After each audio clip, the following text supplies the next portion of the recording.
तो आइए, इससे पहले कि हम परमेश्वर के वचन में जाएं, हम प्रार्थना करें। प्यारे पिता परमेश्वर, हम तेरा हृदय से धन्यवाद करते हैं कि तूने हमें ये अवसर दिया कि हम तेरे आराधना के लिए यहाँ पर एकत्रित हों। प्रभु, हम तेरा धन्यवाद करते हैं तेरी सब आशीषों के लिए जो तूने हमें दी हैं। हम तेरा धन्यवाद करते हैं कि तूने हमें स्वस्थ रखा और इस योग्य बनाया कि हम तेरे भवन में आकर के तेरा धन्यवाद करें। प्यारे पिता, इस समय जब हम तेरे वचन पर विचार करते हैं, मनन करते हैं, तेरा पवित्र आत्मा हमारी अगुवाई करे, हमें बुद्धि और समझ दे ताकि हम तेरे वचन को सीखें, समझें। होने दे प्रभु कि हम अपनी सांसारिक चिंताओं को छोड़ करके तेरी ओर दृष्टि करें और तेरा वचन हमसे बातचीत करे। होने दे प्रभु कि तेरा वचन हमारे हृदय की गहराइयों में पहुंचे, अंकुरित हो और फल लाए। इस समय हम सबों के साथ होइए और हमारे हृदय को तैयार कीजिए ताकि तेरा वचन हमारे हृदय की गहराइयों में पहुंचे। प्रभु यीशु के नाम से आमीन। आज हमारे church of north India CNI की सभी कलीसियाओं में लेप्रेसी संडे मनाया जा रहा है। वो लोग जो कोढ़ से पीड़ित हैं, दुखी हैं, लाचार हैं, ऐसे लोगों के लिए आज हमारा इतवार उस ओर हम दृष्टि करते हैं। हमारा परमेश्वर दयावान परमेश्वर है। वो नहीं चाहता कि हम दुखी हों, पीड़ा में रहें, परेशान रहें। हमारे प्रभु ने जब वो इस संसार में थे, उन्होंने कोढ़ियों को चंगा किया, दुष्ट आत्माओं को निकाला और बीमारों को चंगा किया। हमारे प्रभु हमारे दुखों में शामिल होते हैं। जब हम दुखी होते हैं तो वो हमारे दुखों में शामिल होते हैं और हम पर तरस खाते हैं, हमारी आवश्यकताओं को पूरा करते हैं। आज जैसा कि हम लेप्रेसी संडे मना रहे हैं, तो ये कोढ़ का रोग क्या है? कोढ़ का रोग जो है वो एक त्वचा से संबंधित रोग, हमारी जो स्किन है उससे संबंधित रोग, और ये हमारे पूरे नर्वस सिस्टम पर, जो तंत्रिका तंत्र है हमारा, उस पर ये प्रभाव डालता है।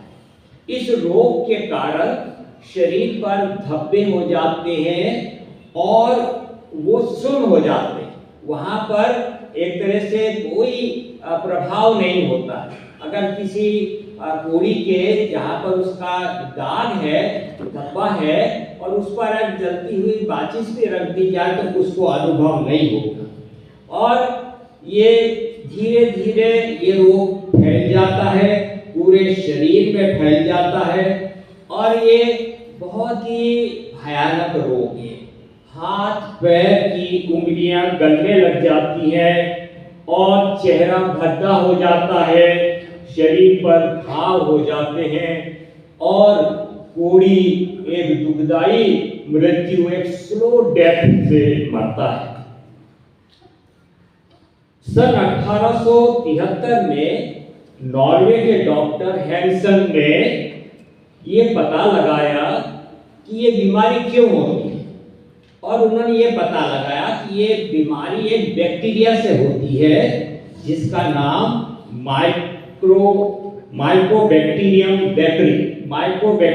लेप्री नामक इस बैक्टीरिया से ये बीमारी होती है और बहुत भयानक बीमारी होती है और थूक और भद्दा बना देती है।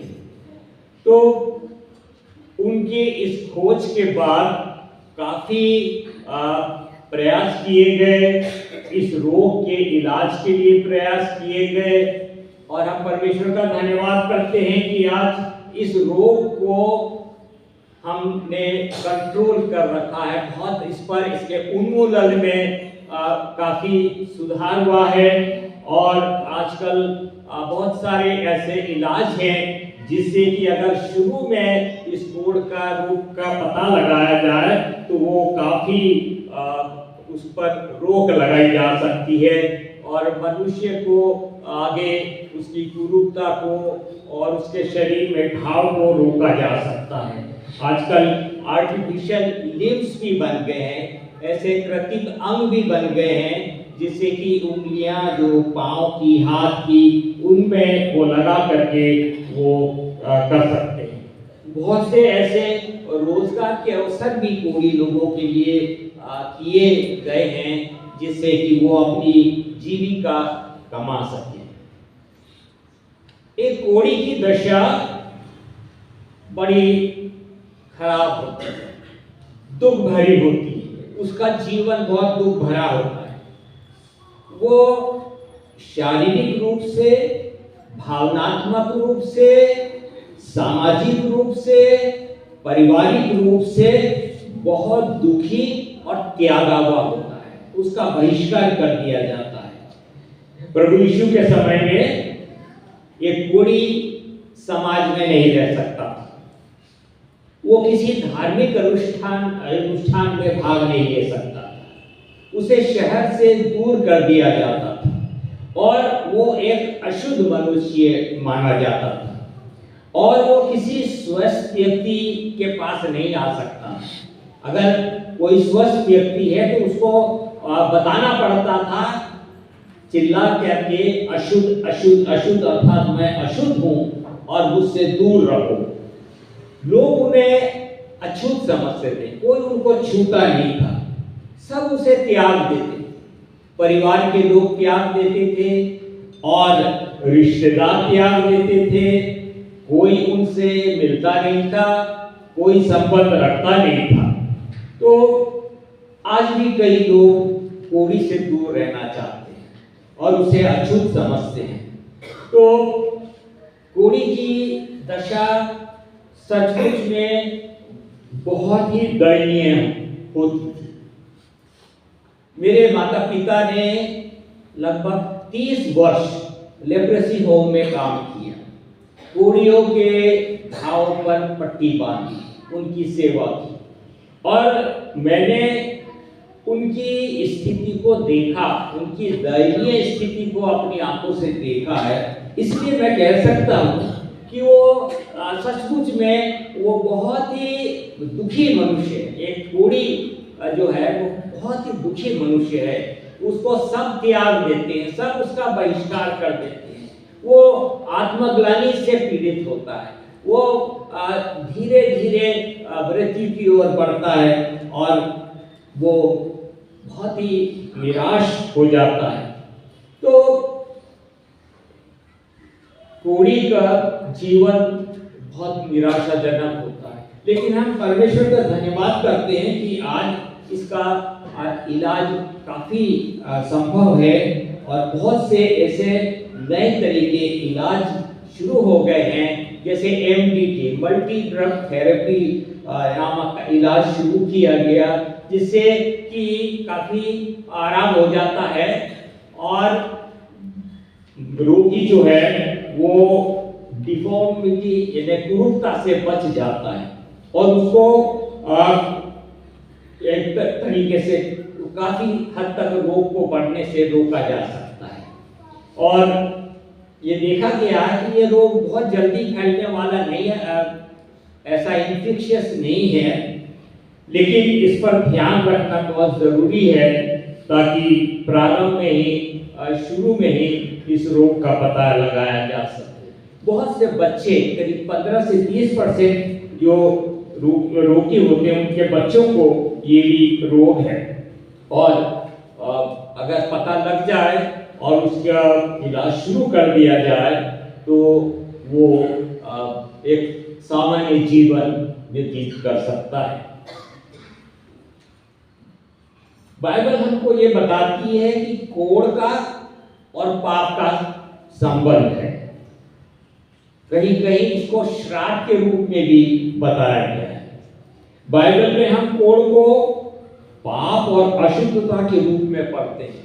अगर हम लेलव्य व्यवस्था की पुस्तक उसका 13वां और 14वां अध्याय देखें तो वहां कोढ़ से संबंधित नियम है कि याजक जो है वो उस कोढ़ी की परीक्षा करता है और अगर उसको रोग है तो उसको शहर से बाहर भेजता है और उसको उसका बहिष्कार होता है। वो किसी वो मंदिर में नहीं जा सकता, कोई धार्मिक पर्व में हिस्सा नहीं ले सकता और अगर वो शुद्ध हो जाता है तो उसको फिर याजक के पास जाना पड़ता था और याजक उसको फिर उसका परीक्षण करता था और उसके बाद उसको अगर वो ठीक हो गया है तो उसको फिर से वापस परिवार में समाज में उसको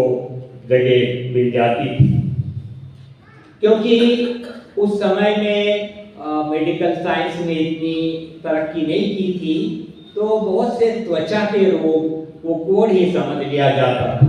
लेकिन जो वास्तव में कोढ़ है, जो कि अभी मैंने बताया कि नॉर्वे के जो डॉक्टर हैंसन ने बताया, वो एक ऐसा रोग है जो काफी खतरनाक है। हम ये भी देखते हैं कि कोढ़ का संबंध न सिर्फ पाप से लेकिन कोढ़ को एक सजा के रूप में भी हम देखते हैं। अगर हम गिनती की पुस्तक देखें 12वां अध्याय तो वहां हम पढ़ते हैं कि मूसा ने कुशी स्त्री से विवाह कर लिया था और इसलिए हारून और मरियम उसकी निंदा करने लगे और परमेश्वर को ये बात पसंद नहीं आई और हम वहां पर ये पढ़ते हैं कि परमेश्वर यहोवा ने मरियम को सजा दी और उसे कोढ़ हो गया। तो बाइबल में हम ये देखते हैं कि कोढ़ को एक पनिशमेंट के रूप में, श्राप के रूप में, सजा के रूप में भी हम देखते हैं। हम ये भी देखते हैं, अगर हम दूसरा राजा उसका 5वां अध्याय जो आज पढ़ा गया, नामान कोढ़ी जब एलिशा के पास आया और वो कोढ़ से शुद्ध हो गया तो उसने एलिशा नबी को बहुत सा धन देना चाहा, चांदी, सोना, कपड़े इत्यादि देना चाहा, लेकिन एलिशा ने वो सब लेना मना कर दिया और उन्होंने कहा कि मैं ये नहीं लूंगा। लेकिन एलिशा का एक सेवक था जिसका नाम गहेजी था और गहेजी के मन में लालच आया। उसने ये देखा कि मेरे मालिक को काफी कुछ मिलने जा रहा था और इसने नहीं दिया। तो जब नामान वापस लौट रहा था तो गहेजी उसके पीछे गया और झूठ बोल करके उसने कुछ कपड़े, सोना, चांदी उससे ले लिया और एलिशा को पता लग गया। एलिशा ने कहा तू कहाँ गया था? और इस तरह से एलिशा ने उसको कहा कि चूंकि तूने झूठ बोला और तूने ये सब वस्तुओं का लालच किया तो नामान का कोढ़ तुझे लग जाएगा। तो एक तरह का हम ये देखते हैं कि एक सजा के रूप में भी ये कोढ़ को हम देखते हैं। आज का जो सुसमाचार का पाठ पढ़ा गया, पहला मरकुस उसका पहला अध्याय और मरकुस का पहला अध्याय 40 से अंत तक पढ़ा गया। हम यहाँ देखते हैं कि ये कोढ़ी मनुष्य प्रभु यीशु मसीह के पास आता है और वो घुटनों के बल गिर करके प्रभु से विनती करता है और वो क्या कहता है? वो ये कहता है कि हे प्रभु, यदि तू चाहे तो मुझे शुद्ध कर सकता है, तू चाहे तो मुझे शुद्ध कर सकता है। पहले तो वो घुटनों के बल गिरा और उस प्रभु से उसने विनती की, एक तरह से उसने उसकी आराधना की, प्रभु यीशु मसीह की उसने आराधना की और कहा कि हे प्रभु, यदि तू चाहे तो मुझे शुद्ध कर सकता है। और प्रभु यीशु मसीह ने उस पर तरस खाया और तरस खा करके कहा कि मैं चाहता हूं कि तू शुद्ध हो जा, मैं चाहता हूं कि तू शुद्ध हो जा। तो हम यहाँ देखते हैं कि कोढ़ी ने शुद्धता के लिए प्रार्थना की, केवल चंगाई के लिए प्रार्थना नहीं की, क्योंकि उसके मन में ये विचार था कि ये रोग मुझे पाप के कारण लगा है, और इसलिए उसने प्रभु यीशु मसीह से कहा कि हे प्रभु, तू चाहे तो मुझे शुद्ध कर सकता है, मुझे शारीरिक चंगाई ही नहीं लेकिन मुझे आत्मिक चंगाई भी दे सकता है।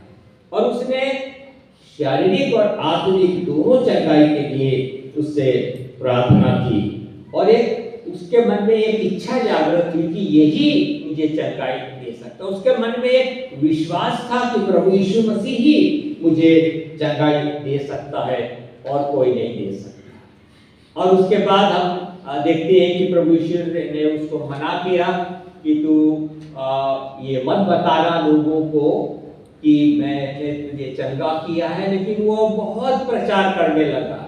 उसे वो चंगाई प्राप्त करने के बाद उससे रहा नहीं गया और उसने प्रभु यीशु मसीह की गवाही दी।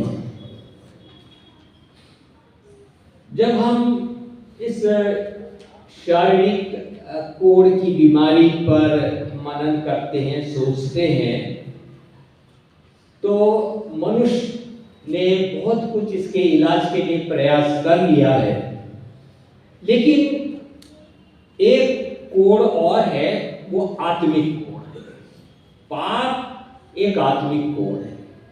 परमेश्वर ने मुझे और आपको अपने स्वरूप में बनाया, अपनी समानता में बनाया, और हमको बहुत सुंदर बनाया, क्योंकि बनाने के बाद प्रभु यीशु ने व परमेश्वर ने कहा कि बहुत अच्छा है। हम सबको बहुत सुंदर अपने स्वरूप में बनाया, लेकिन आज पाप रूपी कोढ़ ने, आत्मिक कोढ़ ने हमारे इस सुंदरता को कुरूप कर दिया है, भद्दा बना दिया है। पाप ने हमारे जीवन पर एक गंभीर प्रभाव डाला है। पाप एक भयानक रोग है जो हमारे शारीरिक, मानसिक, आत्मिक, सामाजिक सब पहलुओं पर प्रभाव डालता है, हमारे सारे संबंधों को खराब करता है। पाप हमारे परमेश्वर के जो संबंध है, हमको परमेश्वर से दूर कर देता है, हमारे रिश्तेदारों से दूर कर देता है, समाज में तरह तरह की बुराइयां हमको डाल देता है, हमारे विचारधारा को, हमारे थॉट पैटर्न को, हमारी मानसिकता को बुरा प्रभाव डालता है। इसी कारण हमारे रिश्ते टूट जाते हैं, परमेश्वर से हमारा रिश्ता टूट जाता है, परिवार के लोगों से रिश्ता टूट जाता है, समाज में रिश्ते टूट जाते हैं। झूठ, हिंसा, बेईमानी, धोखा, भ्रष्टाचार, चोरी, निर्लज्जता, ये सब हमारे आत्मिक जीवन को बहुत ही कुरूप बना। जैसे पुराने समय में कोढ़ी को हर बाहर निकाल दिया जाता, मंदिर में नहीं जा सकता, परिवार में नहीं रह सकता। ऐसे ही ये आत्मिक कोढ़ हमारे जीवन में गहरा प्रभाव डालता है, हमारे शरीर में बुरी वासनाएं उत्पन्न करता है, हमारे आत्मा को प्रभावित करता है, हमारे सामाजिक रिश्तों को प्रभावित करता है। इसलिए आज आवश्यकता इस बात की है, शुद्धता की इच्छा होनी चाहिए। जैसे उस कोढ़ी के मन में इच्छा हुई कि हे प्रभु, तू मुझे शुद्ध कर सकता है, तो एक हमारे अंदर एक इच्छा उत्पन्न होनी चाहिए शुद्ध होने की, पवित्र होने की। जैसे कि भजन संहिता 51 में हम देखते हैं कि दाऊद एक बहुत अच्छी प्रार्थना करता है। जो भजन संहिता 51 और उसकी 7वीं आयत में वो कहता है, जूफा से मुझे शुद्ध कर तो मैं पवित्र हो जाऊंगा, मुझे धो और मैं हिम से भी अधिक श्वेत बनूंगा। तो एक टूटा और पिसा हुआ मन लेकर के हमको परमेश्वर के सामने आना है, एक पश्चातापी हृदय से परमेश्वर के सामने आना है। और जैसे इस कोड़ी ने प्रार्थना की कि हे प्रभु तू चाहे तो मुझे शुद्ध कर सकता है, ऐसे ही परमेश्वर से हमारी प्रार्थना होनी चाहिए कि हे प्रभु तू मुझे शुद्ध कर, मुझे धो और मुझे हिम से भी अधिक श्वेत बना। केवल प्रभु यीशु मसीह ही इस आत्मिक कोड़ का इलाज कर सकता है और कोई नहीं कर सकता है, क्योंकि कोई हमें इस आत्मिक कोड़ से नहीं बचा सकता। केवल प्रभु यीशु मसीह हमें इस पाप के कोड़ से बचा सकता है। हम अगर पहला यूहन्ना उसका पहला अध्याय 8 और 9 में देखें, वहां पर इस तरह लिखा है कि यदि हम कहें कि हम में कुछ पाप नहीं तो अपने आप को धोखा देते हैं और हम में सत्य नहीं।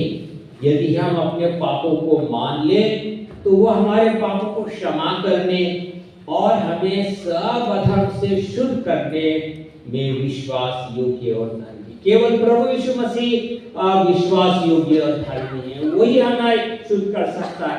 उसका लहू, प्रभु यीशु मसीह का लहू हमें सब पापों से शुद्ध करता है, सब पापों से शुद्ध करता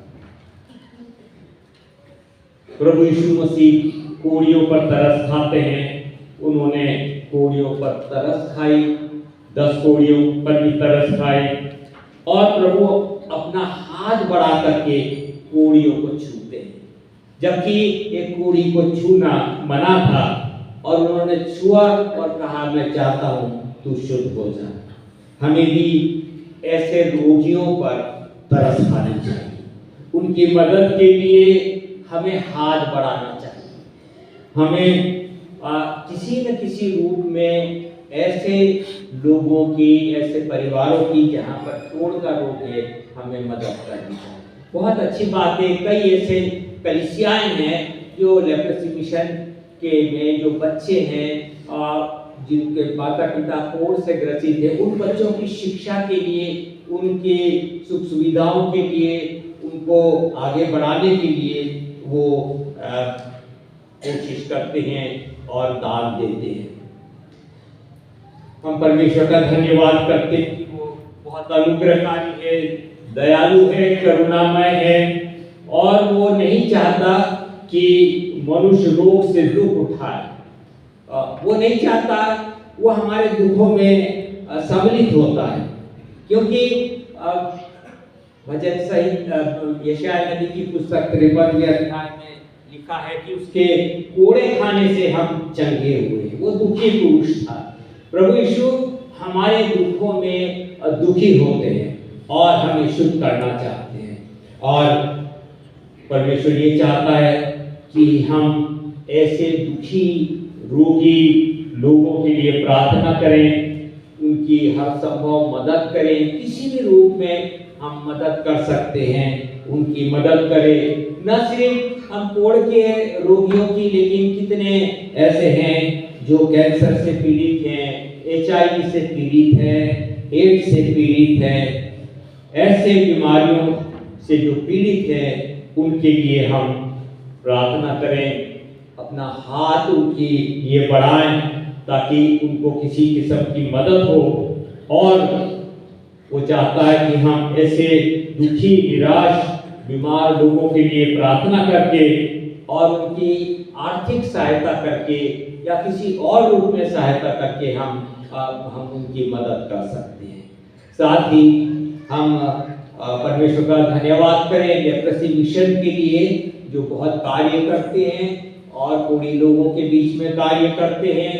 और कई ऐसे लेप्रोसी होम हैं और वहाँ पर वो तरह तरह के कृत्रिम अंग कोड़ी लोगों को, जिससे कि वो अपनी जीविका कमा सके, ऐसे वो कृत्रिम अंग भी देते हैं।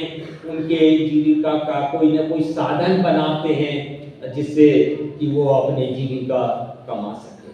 तो आज जबकि हम इस लेप्रोसी संडे को मनाते हैं, हम परमेश्वर को धन्यवाद दें कि प्रभु तरस खाने वाला है, चंगा करने वाला है। और प्रभु का वचन हमको ये सिखाता है कि हम भी ऐसे लोगों पर तरस खाएं ऐसे लोगों की मदद के लिए अपने हाथ बढ़ाएं। आइए हम प्रार्थना। प्यारे पिता परमेश्वर, हम तेरा धन्यवाद करते हैं कि तू चंगा करने वाला परमेश्वर है। जब हम विभिन्न रोगों से पीड़ित होते हैं, दुखी होते हैं, निराश होते हैं, प्रभु तू हमारे साथ दुखी होता है। तेरे कोड़े खाने से हम चंगे होते हैं। प्रभु हम विनती करते हैं उन सबों के लिए जो कोड़ियों की सेवा करते हैं और उनकी किसी न किसी तरह से सहायता करते हैं। प्रभु हम डॉक्टर्स के लिए, नर्सेस के लिए और दूसरे स्टाफ के लिए हम प्रार्थना करते हैं कि आप उनकी सहायता करें और उनको आशीष दें। और हम उन सभी रोगियों के लिए जिनका इलाज चल रहा है प्रार्थना करते हैं कि आप उन्हें चंगाई दीजिए। आप ही प्रभु चंगा करने वाले परमेश्वर हैं, केवल आप ही चंगाई दे सकते हैं। आप उन पर दया कीजिए और उनको चंगाई दीजिए। हमारी इस प्रार्थना को सुने और ग्रहण करें प्रभु यीशु के नाम से।